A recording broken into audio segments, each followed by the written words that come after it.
Welcome to Subject to Talent, brought to you by Allegis Global Solutions. Similar to you, we're always trying to learn more. On this podcast, we speak to talent experts around the world, covering workforce management, market trends, technology, and our forever evolving dynamic industry.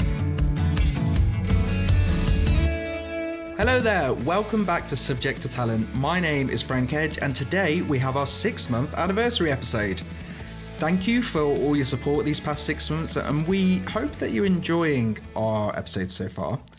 We have a team that is working very hard to bring you great episodes for the rest of the year, so please stay tuned for those. And in today's episode, I had the privilege of sitting down with Kim Sneeder and learning more about CareerCircle. Kim Sneeder has over 20 years of experience in the talent industry. She's committed to digitally transforming the industry by providing an effective platform for education and upskilling opportunities. For the past year, she's been the Managing Director at CareerCircle. I hope you enjoy the episode. Hey Kim, how's it going? Welcome. Wonderful, Frank. Thanks for having me today. Are you comfortable? I am. Thank you. Cool. Very good. Very good. Thank you so much for coming in. A question we like to start with on Subject to Talent is how did you get into this industry? What a great question. As a recent graduate of James Madison University, I had interviewed with Aerotech in the staffing space, and it was so ironic. I was an international business major. I spoke a few languages and thought that I would, my parents thought that I would pursue that career, but I was so inspired by the organization and the mission and what they set out to do that I joined the staffing industry. And I started off as a local recruiter, later went into sales, then went into national sales, supporting both government and the financial services vertical, and also spent some time running a few operations in Virginia until about a year ago. And that was 21 years of work in the staffing industry.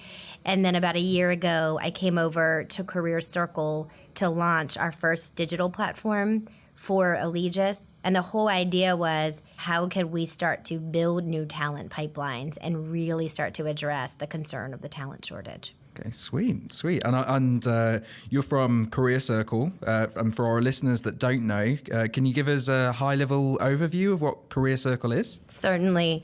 So CareerCircle was the first digital platform that Allegis launched, and we launched it about a year ago.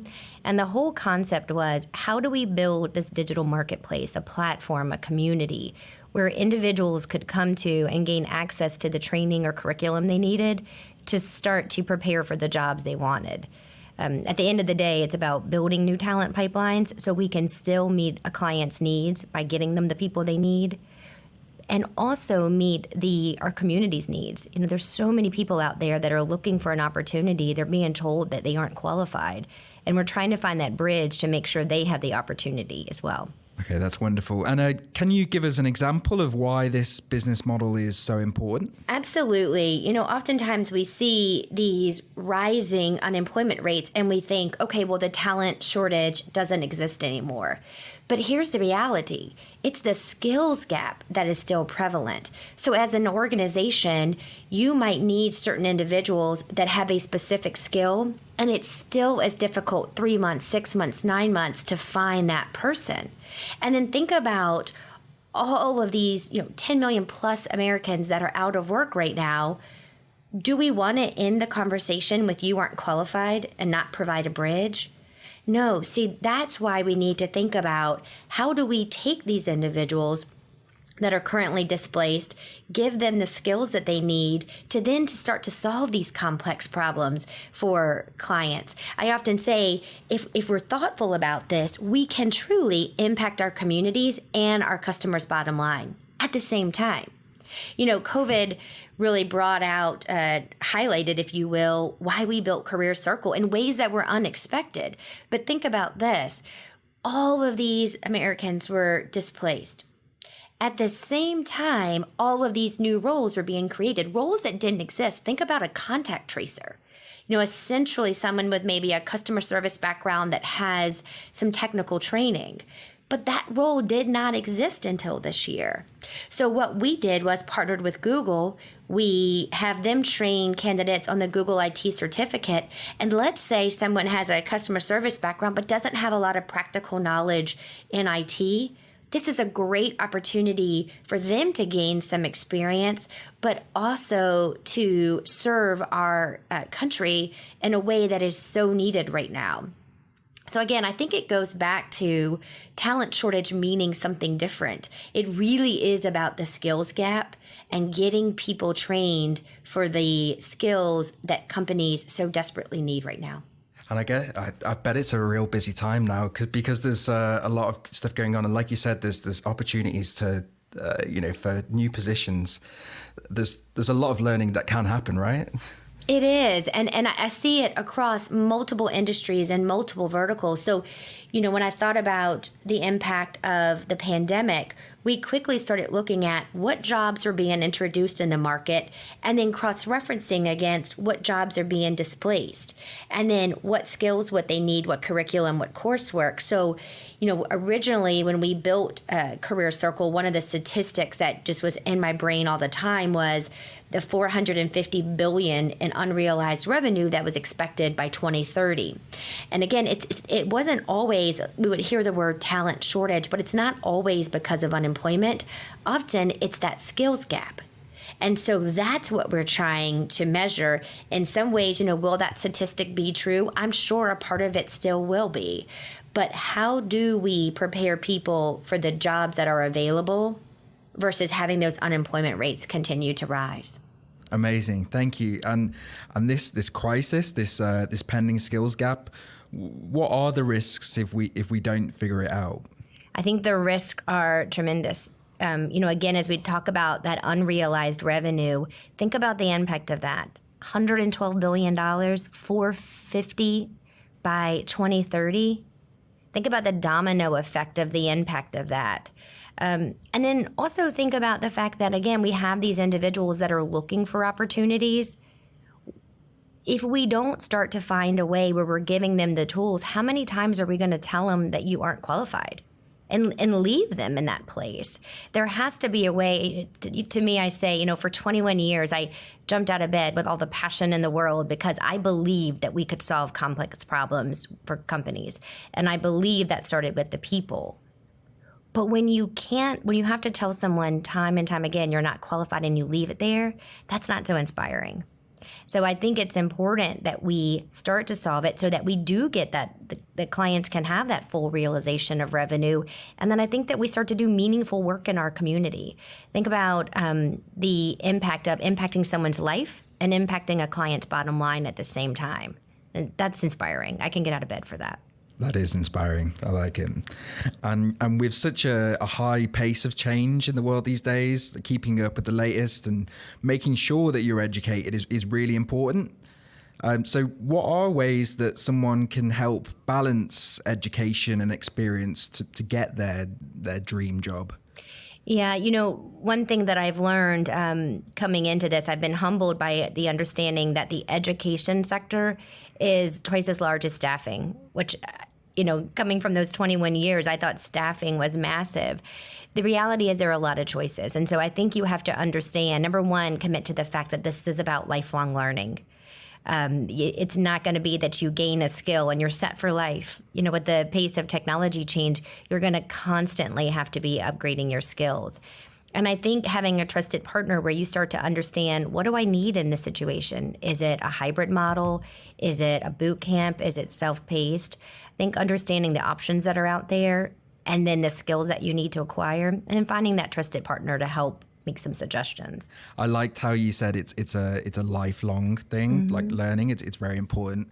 And I remember early in my career, one of my first jobs, there was a C-level executive in the office, very inspiring woman, and she was doing this finance degree. Even she's top. She's made it. She had a great career and she was there, but she was still obsessed with learning. And I was like, okay, that's what I've got to remember. I've got to keep on learning, and there's no way I can ever stop because everything's changing, and you've got to keep up. That's exactly it. And I think as technology continues to progress and just the needs, I found myself in this new role. I'm constantly in that, let's say, opportunity of learning every day. but it makes you more marketable in industry. And I also think you can do more for the organization, which is really powerful. So we're approaching a crisis with the talent gap within the next 10 years. What are ways that we can prepare and help mitigate it? Such a great question. I'll say this. I think it starts with a mindset shift. And I say that from personal experience. I've had to really change my mindset because I think most of us have lived under this expectation that we have to have someone with 2 to 3 years experience. Sometimes we'll hear they have to have a college degree. Maybe you've heard things like, we don't have the infrastructure to onboard someone that doesn't have experience. We need to have them hit the ground running. I mean, these are all the things that I say or have said. And the reality is, I think the bigger question is, what happened in those 12 months where I didn't fill the position? And then when I did fill the position, did I still make concessions because I had to have somebody? So that's a reactive approach that puts us in a tough spot. So I think as we start to look at our organizations and our groups, what are the key skill sets that are missing? What technology change is coming down the pipeline that we need to prepare for? And then almost look at it in 2 dimensions. So within our current staff, who can we upskill? Who can we give access to the training or skills they need for the next level? And then where can we start perhaps building new talent pipelines? What would be, for lack of a better word, a feeder skill set?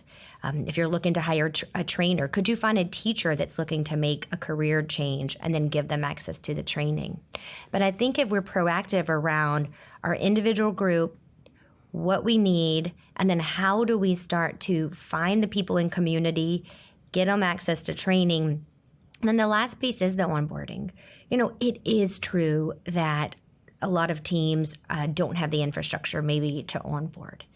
But I think when we can start to think about what are creative ways to do it, can they do a combination of on-the-job training while they're also taking their coursework? Are there internships, apprenticeships? Can we find ways to get them practical experience? I recently heard of a group of members on our team that are doing pro bono work on the side for some nonprofit so that they're helping the nonprofit accomplish what they need to, but they're also taking the knowledge and the skills they got from the coursework and applying them.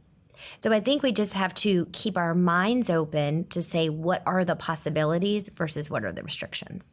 Okay, I love that, and I love the work that they're doing there. What other ways can people, stay valuable and add to their education to progress with their current careers? Yeah, I think, I like to think of a candidate having a 360 view. I think historically we were limited to what I would call an auto match function. You take some of the key buzzwords, you throw them into a system and you match or you don't match. And that's somewhat limiting. So when I think about a 360 view, I want to understand what courses have you taken. I want to understand what certifications have you gotten. I want to understand what projects have you worked on. We do a lot of work with returning mothers, and we were talking about the fact that sometimes in this antiquated system we work in, a recruiter might say that they need their references from the past 2 years. And if you don't have them, you're no longer considered an applicant. Well, unless you're going to talk to my 2-year-old, I might not have a reference for you. And so, what kind of things have you done from a 360 view that you've been able to gain experiences? And sometimes they come from life experiences. I can tell you the life experiences that I have earned over the last 3 years, having 2 3-year-olds, have nicely complemented the 21 years of experience at Aerotech, because they do teach you things like prioritization, time management, and we have to take patience, and we have to take those things into account when we're thinking about ourselves holistically. I bet. Yeah, I learn a lot from parents and the stories of managing their children and their careers. I think it's actually incredible how some people do it. Right. If we think about upskilling, why is upskilling something that you should continuously do throughout your career?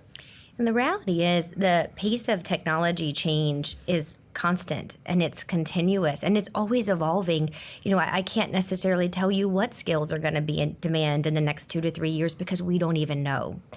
But again, what's inspiring is there are ways to get practical experience and get access to that training. So I read a statistic recently that said 55% of the workforce will need upskilling by 2022. 55%. 55%. Wow. And if you think about it, sometimes we think of upskilling, people will put definitions around going back to school or doing this extensive, labor intensive training. And sometimes upskilling is a 6 weeks course. Sometimes upscaling can be done at night for 1 hour, but it is access to new skills and new technology that are out there. My team currently, our developers are doing training on React just to make sure that they have that education and, again, that practical experience. So sometimes you see it in what I would call microscaling and not perhaps a full transition of work or job skill. Yep, totally. And what are things that CareerCircle offer to help with people's career advancements? Yeah, so I use the word community because one of the foundations of our community is around trust. Because a lot of times people don't know what they're missing. They might not know what skills are in demand, especially if a member is coming in and perhaps they don't have, in this case, a technology background. They might not know what their past experience or their 360 view matches to. And so a lot of the times what we're doing is providing them information and education around what skills are in demand in their market, what jobs are in demand. And then we also, because we vetted a lot of these education partners, taking that vast education space and then really looking at what are their needs based on their learning style. Do they need a hybrid view? Do they need self-paced? Do they need access to trainers? And then finding curriculum that meets their needs. And then we're certainly helping them after they have their education around how do we start to represent you in the marketplace? How do we tell your story? And again, creating that 360 view. So sometimes when they go to make their resume, I've even heard people say, well, I don't have relevant experience. And by asking questions about who they are as an individual and what they've been involved in, you typically find that they are discounting so much that they've done because they haven't thought of it as relevant experience. And lastly, I would say sometimes what they discount is the confidence in themselves, because can you imagine if you've been told over and over again, you're not qualified, or maybe you don't hear back after you put your resume in? That's what happens in human nature. I think you start to believe it. Yeah. It's a risk. I like, but it's knowing what, what's out there. What could you do? I actually took the test on your website. Oh, wonderful. The Trainify test. Yeah, I really enjoyed it. I like those kind of reports where you get back and you learn a little bit more about yourself. Never know what's coming next. That's right. Yeah. And I guess as we work longer and longer and we live for longer and longer, then maybe I won't be in this career for all my life. Maybe, we'll switch. And I guess we're seeing that more often these days. We are. And I think, we talked about lifelong learning earlier. It's also about a lifelong journey. What I needed when I first graduated from college might be different than what I needed when I got my first promotion. And then that might look different when you perhaps get married, or maybe you have children, or maybe you're taking care of your parents at some point in your life. I always say it's never about no, it's about not now. And then sometimes it's yes and yes now. And so how do we start to understand what people need at this stage in their journey? Do they need remote work?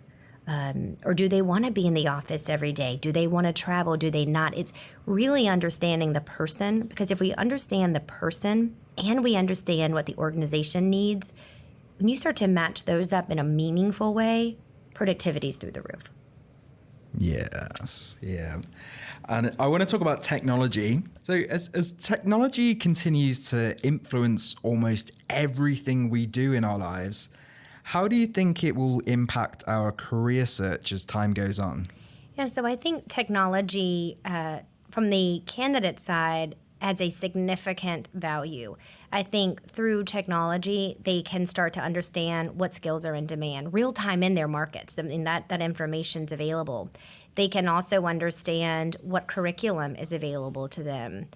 What I love about technology now in this space is, let's say you're working 40, 50 hours a week, you want to be upskilled Maybe you also have things that you have to do outside of the home, so you don't have a lot of time to dedicate. Well, now you don't have to go to a brick and mortar type environment. Through technology, you can do virtual and digital approaches to upskilling, which is powerful. And I also think we can scale faster. Through technology, we can reach out and find those groups of communities and bring them in. I think we can provide that bridge directly to them for the education. And then most importantly, through technology, we can start to educate the marketplace around this newly certified or newly skilled talent to say, in addition to all the candidates that you're currently reviewing, here are some newly created talent pools that are just entering the marketplace. So I always say that we want to build a digital company, but never forget the beauty of a handwritten thank you note. And I believe that technology allows us to do that. And then we never forget that human touch that is just so, so important. Yeah, the human beings, and that's why I say it's kind of an impact. It's not really changing. We're still human, and I think that human touch is really important to keep, especially because I don't want a robot taking my job. That's it. That's right. That's right. That's the real reason. That's right. Human touch is so important. So yeah, let's keep it. It is, and I think as with the work that CareerCircle does, especially when we're thinking about whether it's confidence or whether it's figuring out what someone's really looking for, so much of that is embedded in trust. And I want people to know that they have a trusted source out there, because if you limit it to just the technology, I think it has unanswered questions that people sometimes don't continue to explore because they don't have those. So, Kim, in your article, Changing the Way the Industry Views Talent, you talk about companies valuing the work people have done against the roles currently available. Can you elaborate on that? Yeah, I think oftentimes when you see a job requisition get posted, and if you use that traditional form of auto match or just the technology, you put the CV in and then does it match or not? I think what that eliminates is the ability to see that 360-degree view of who that candidate is. So maybe the certifications they've had, the courses they've taken, internships, apprenticeships, even in their personal life experiences, have they done pro bono work? Okay, that sounds cool. And is there an area for 2020 from a skills point of view that CareerCircle is focused on? Yeah, absolutely. So 2 primary areas that we are hyper aware of, I would say. One is our partnership with Google. So they have the Google IT certificate, and we have trained thousands of people across the U.S. And that certificate works really well for, I would say, entry-level help desk roles. But here's the other piece that I think is powerful. We do a lot of work with women reentering the workforce, the veteran community, and certainly underrepresented communities. And what we find, there's probably about 51% of our population that have taken the Google IT certificate that might not have that IT or help desk background. And so what we're looking for now are ways that we can get them experience with customer support to really get them into the marketplace. So they come in, they might do a customer service representative type job with that Google IT certificate, and then work their way on this lifetime journey, if you will, of learning, so that they can get into help desk and then continue to move up within the IT space. So that's one piece. The second one is Salesforce and creating expertise within the Salesforce ecosystem. The IDC report came out in October, and it spoke to the October 2019, and it spoke to the 4.2 million jobs that Salesforce was going to be creating by 2025. And we already see a deficit, again, within the skills gap. And so we have over 500 people that we're currently training and over 50 that have been certified as a Salesforce administrator. And then looking at other roles within Salesforce as well. Again, getting them into a space that jobs are constantly being created so that they are upskilled and ready for them. you say, yeah, there's a good kind of progression there, that you've got the Salesforce administrators, and what other kind of roles is this creating? So within the Salesforce ecosystem, you could have the Salesforce administrator, business analysts, developers. There's so many jobs within that ecosystem. But again, that foundation certification, if you will, is the Salesforce administrator. And that's a 6 to 8 week course. The great part about it is it's self-paced. It's all digitally delivered, but they do have access to an instructor twice a week. So it's that nice hybrid approach to say you can do it on your own schedule when you need it, but when needed, you do have access to a live instructor, so you get that connectivity that I think a lot of people want and need. Yeah. And so for CareerCircle, what are your hopes for the future with your current mission? Oh, such a great question. And this is literally why I leap out of bed every morning. I'm passionate about people. I'm passionate about, again, creating that bridge where someone doesn't have to be told you aren't qualified, where we can tell them this is how you can get qualified. I'm passionate about helping people see over the course of their life that they can make decisions for what they need at that point and continue to grow their career, that there are no ceilings or limitations. I'm also equally passionate about solving complex business problems for customers. Always have been.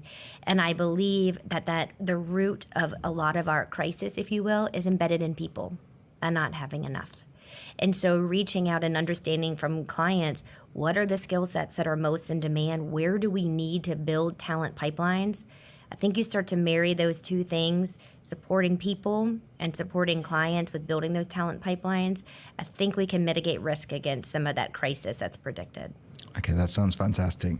Thank you so much, Kim. I really enjoyed our chat. I'm so glad you were able to make it today. Thank you so much. Thank you so much for having me. Thank you for listening in today. I hope you enjoyed our conversation with Kim and learn more about CareerCircle.